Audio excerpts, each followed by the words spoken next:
ಮನಸ್ಸಿನ ಭಾವನೆ, ಏಕಾಂತತೆ ಎಲ್ಲವೂ ಕೂಡ ಹಗುರವಾಗಿರಲಿ. ಉಚ್ಛ್ವಾಸ ನಿಶ್ವಾಸದೊಂದಿಗೆ ಅಂಗೈಗಳನ್ನು ಮೇಲಿಟ್ಟು ಉಸಿರಾಟದ ಕ್ರಿಯೆಯನ್ನು ಸರಳವಾಗಿ ತಂದುಕೊಳ್ತಾ, ಅಂಗಾಲುಗಳಿಗೆ ವಿಶ್ರಾಂತಿ, ಮೊಣಕಾಲುಗಳಿಗೆ ವಿಶ್ರಾಂತಿ,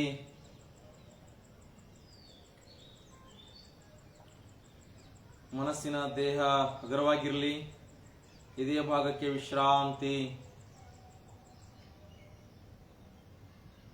ಗಂಟಲಿನ ಭಾಗಕ್ಕೆ ವಿಶ್ರಾಂತಿ,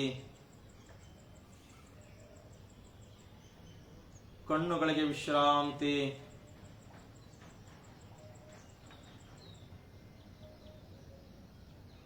ಹಣೆಯ ಭಾಗಕ್ಕೆ ವಿಶ್ರಾಂತಿ,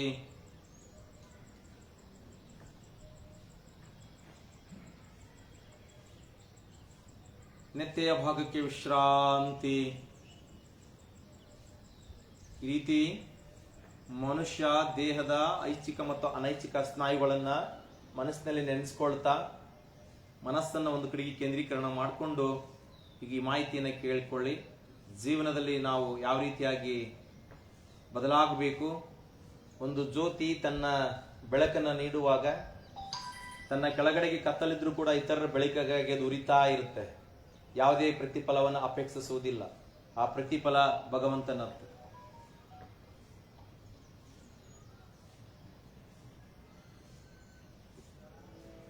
ಸ್ನೇಹಿತರೆ, ದೀಪದಂತಿರೋಣ. ಒಂದು ದೀಪ ರಾಜನ ಅರಮನೆಯಲ್ಲಿ ಎಷ್ಟು ಬೆಳಕು ನೀಡುತ್ತದೋ ಅಷ್ಟೇ ಬೆಳಕನ್ನ ಬಡವನ ಗುಡಿಸಲಲ್ಲೂ ನೀಡುತ್ತದೆ. ನಾವು ಅಷ್ಟೇ ಒಬ್ಬರ ಬಗ್ಗೆ ಕಾಳಜಿ ಇಡುವಂತಿದ್ದರೆ ಆ ದೀಪದಂತಿಡೋಣ. ಕೆಲವರು ನಮ್ಮನ್ನು ಬಳಸಿಕೊಳ್ಳುತ್ತಾರೆ, ಕೆಲವರು ನಮ್ಮನ್ನು ಉಳಿಸಿಕೊಳ್ಳುತ್ತಾರೆ. ಬಳಸಿಕೊಂಡವರಿಗೆ ಲಾಭ ಸಿಗಬಹುದು, ಉಳಿಸಿಕೊಂಡವರಿಗೆ ಸಮಾಧಾನ ಸಿಗಬಹುದು. ಆದರೆ ಈ ಇಬ್ಬರಿಂದಲೂ ನಮಗಂತೂ ಬದುಕಿನ ಪಾಠ ಸಿಕ್ಕಿಯೇ ಸಿಗುತ್ತದೆ. ಬೇರೆಯವರೊಂದಿಗೆ ನಮ್ಮನ್ನು ನಾವು ಹೋಲಿಸಿಕೊಳ್ಳೋದು ನಮಗೆ ನಾವೇ ಮಾಡಿಕೊಳ್ಳುವ ಅಪಮಾನ. ನಮ್ಮದೇ ವ್ಯಕ್ತಿತ್ವ ಅರಳಿಸಿಕೊಂಡು ಇತರರಿಗೆ ಸ್ಫೂರ್ತಿಯಾಗಿ ಮಾದರಿಯಾಗೋಣ. ಹೂವಿನಲ್ಲಿ ಸ್ಪರ್ಧೆ ಇರೋದಿಲ್ಲ. ಅವುಗಳೇ ಅರಳಿ ಪರಿಸರದ ಸೌಂದರ್ಯಕ್ಕೆ ಕಾರಣವಾಗುತ್ತವೆ. ಕೆಲವು ಹೂಗಳು ಮಕರಂದ ಸೂಸಿ ಸಿಹಿಯನ್ನೂ ಹಂಚುತ್ತವೆ. ನಾವು ಹೂವಿನಂತಾಗೋಣ. ಒಬ್ಬನಿಗೆ ಅತಿ ಹೆಚ್ಚು ಶತ್ರುಗಳಿದ್ದಾರೆಂದರೆ ಆತ ಅತಿ ಹೆಚ್ಚು ಸಾಧನೆಯನ್ನ, ಯಶಸ್ಸನ್ನ ಪಡೆದಿದ್ದಾನೆ ಎಂದರ್ಥ. ಶತ್ರುಗಳು ಅನ್ಯಾಯಕ್ಕಲ್ಲ, ಅಸೂಯೆಗಾಗಿ ಸೃಷ್ಟಿಯಾಗುತ್ತಾರೆ. ನಾವು ಖುಷಿಯಲ್ಲಿರೋದೇ ನಮ್ಮ ಕೆಟ್ಟದ್ದನ್ನ ಬಯಸುವವರಿಗೆ ಸಲ್ಲುವ ದೊಡ್ಡ ಶಿಕ್ಷೆ. ಹಾಗಂತ ಅವರಿಗಾಗಿ ಖುಷಿಯ ನಾಟಕವನ್ನ ಆಡದಿರೋಣ. ತಪ್ಪು ತಪ್ಪಲ್ಲ, ತಪ್ಪಿನ ಅರಿವಾಗದಿರುವುದು ತಪ್ಪು.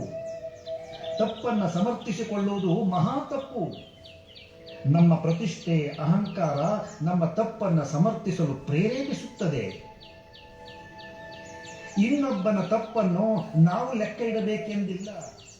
ಅದಕ್ಕೆಂದೇ ಮೇಲೊಬ್ಬ ಕೂತಿದ್ದಾನೆ. ನಾವು ನಮ್ಮಿಂದ ತಪ್ಪಾಗದಂತೆ ಎಚ್ಚರ ವಹಿಸೋಣ. ಯಾವುದೇ ವ್ಯಕ್ತಿಯ ಇಚ್ಛೆ ನಾವು ನಿರ್ಧರಿಸಲು ಸಾಧ್ಯವಿಲ್ಲ. ಅದು ಆತನ ಮನಸ್ಥಿತಿ ನಿರ್ಧರಿಸುತ್ತದೆ.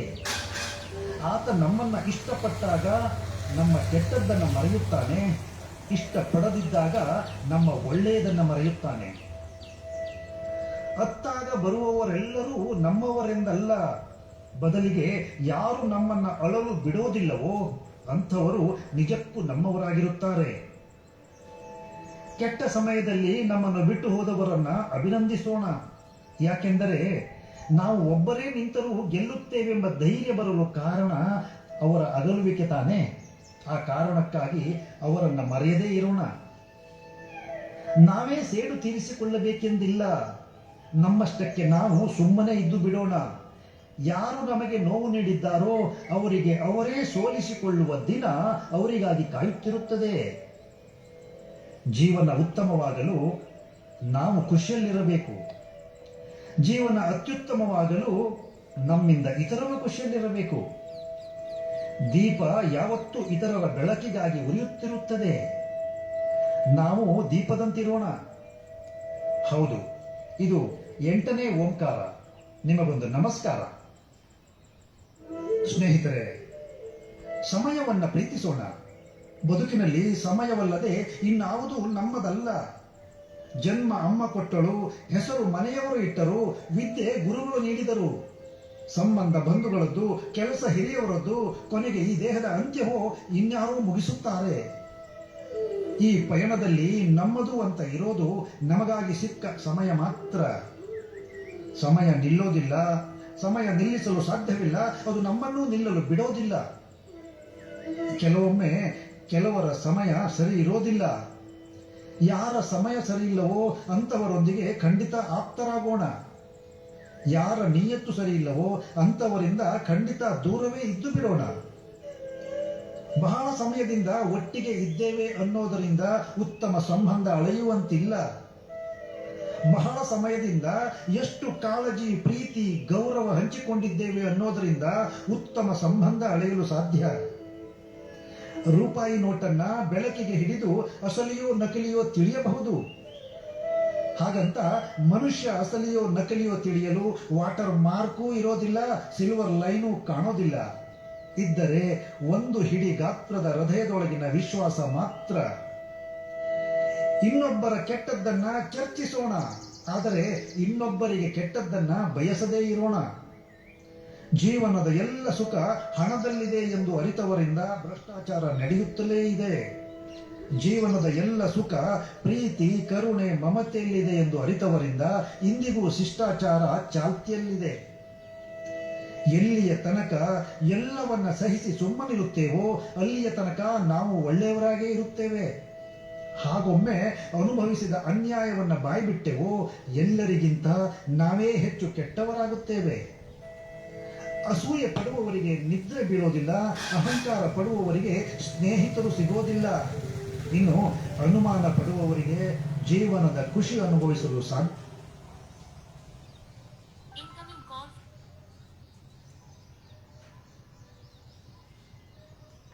ಹೀಗೆ ಮನುಷ್ಯ ನಿತ್ಯ ಜೀವನದಲ್ಲಿ ಎಲ್ಲ ಹಂತಗಳನ್ನು ಮೀರಿ ಒಳ್ಳೆಯ ಮಾನಸಿಕ ಆರೋಗ್ಯವನ್ನು, ಚೈತನ್ಯ ಶಕ್ತಿಯನ್ನು ಪಡೀಲಿಕ್ಕೆ ಹರಸಾಹಸ ಮಾಡಿದ್ದಾಗಿ ಕೂಡ ಜೀವನದಲ್ಲಿ ಕೆಲವೊಂದು ಸಂಕಷ್ಟಗಳು, ಸನ್ನಿವೇಶಗಳು ಬರ್ತಾ ಹೋಗ್ತವೆ.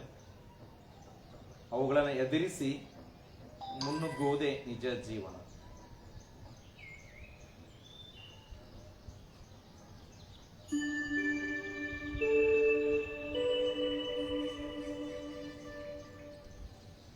ಎತ್ತ ಹೊರಟೆ ದೀಪ ಉರಿಸಿ,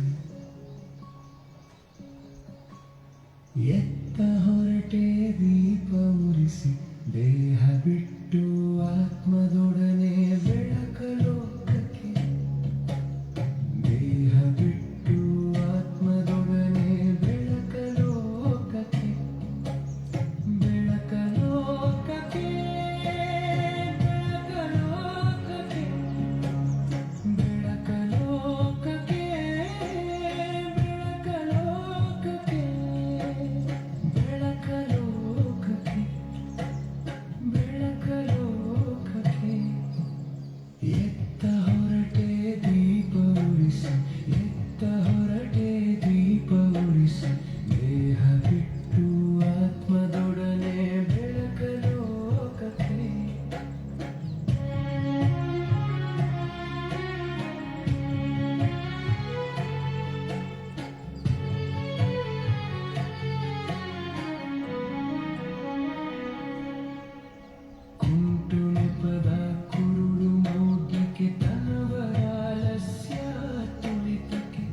ತೋರಿಸಿ ದೇಹ ಬಿಟ್ಟು ಆತ್ಮದೊಡನೆ ಬೆಳಗಲು ಲೋಕಕ್ಕೆ ದೇಹ ಬಿಟ್ಟು.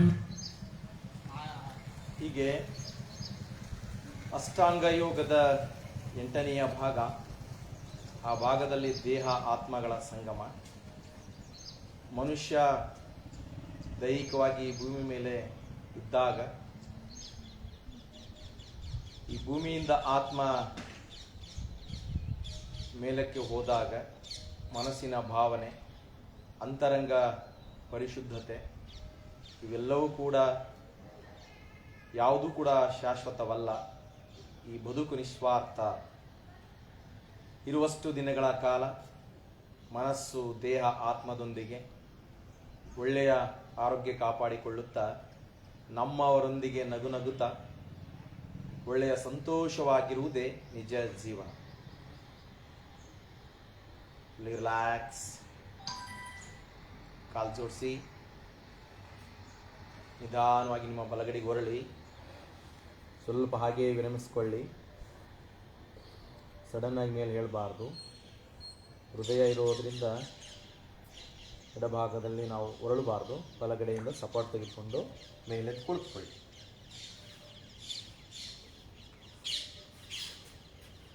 ಫೈನಲಿ ಲಾಸ್ಟ್ ಶಾಂತಿ ಮಂತ್ರ.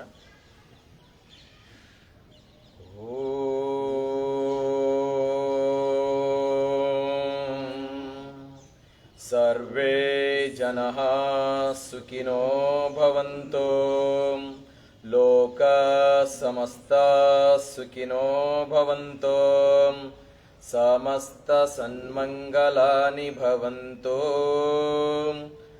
ಓಂ ಶಾಂತಿ ಶಾಂತಿ ಶಾಂತಿ.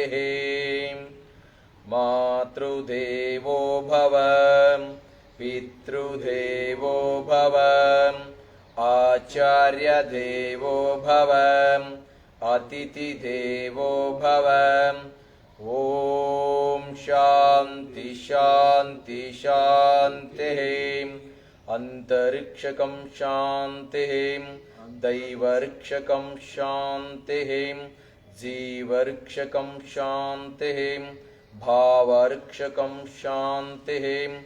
ಓಂ ಶಾಂತಿ ಶಾಂತಿ ಶಾಂತಿ. ಕೈಗಳನ್ನು ಪಕ್ಕಕ್ಕೆ ತಂದು ಉಸಿರು ಎಳ್ಕೊಂಡು ಭೂತಾಯಿಗೆ ನಮನವನ್ನು ಮಾಡಿ.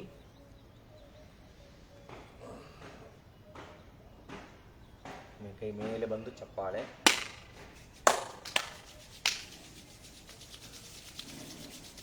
ಶಾಖವನ್ನು ಹಣೆಯ ಭಾಗ, ಕಣ್ಣಿನ ಮೇಲ್ಭಾಗ, ಕೆನ್ನೆಗಳು, ಗಂಟಲಿನ ಕೆಳಭಾಗ, ಕತ್ತು ಮುಂದೆ ಬಾಗಿಸಿ. ಕಿವಿ ಇಟ್ಕೊಳ್ಳಿ. ಕೆಳಗಿವಿ, ಜಗ್ಗಿ, ಮಧ್ಯ ಕಿವಿ, ಮೇಲ್ಕಿವಿ. ಈ ಕಿರುಬೆರಳನ್ನು ಕಿವಿಯಲ್ಲಿ ಹಾಕಿ ಮೂಮೆಂಟ್ ಮಾಡಿ. ಓಕೆ, ಇವಾಗ ಚಪ್ಪಾಳೆ. 1 2 3 4 5. 1 2 3 4 5. 1 2 3 4 5. 1 2 3 4 5. Ready? 1 2 3 hop. 1 2 3 hop. 1 2 3 hop. ಕೈ ಕೊಡ್ವಿ.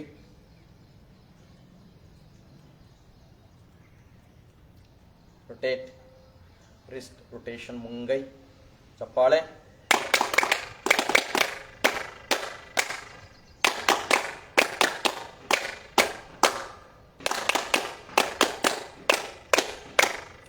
ಹೀಗೆ ಯೋಗಯುಕ್ತ ಜೀವನ, ರೋಗಮುಕ್ತ ಜೀವನ ಅಂತ ಹೇಳ್ತಾ ಪತಂಜಲಿ ಮಹರ್ಷಿಗಳಿಗೆ, ಈ ಜಗತ್ತಿನ ದಾರ್ಶನಿಕರಿಗೆ, ಪರಮ ಪೂಜ್ಯರುಗಳಿಗೆ, ತಂದೆ ತಾಯಿಗಳಿಗೆ, ಮನೆ ದೇವರಿಗೆ ಭಕ್ತಿಯಿಂದ ಪ್ರಣಾಮಗಳನ್ನು ಸಲ್ಲಿಸಿ ಎಲ್ಲರಿಗೂ ಕೂಡ ಒಳಿತನ್ನು ಬಯಸಿ ಇಂದಿನ ತರಗತಿಯನ್ನು ಮುಕ್ತಾಯಗೊಳಿಸೋಣ. ಓಂ ಶಾಂತಿ ಶಾಂತಿ ಶಾಂತಿ. ಜೈ ಪತಾಂಜಲಿ. ನಮಸ್ತೆ.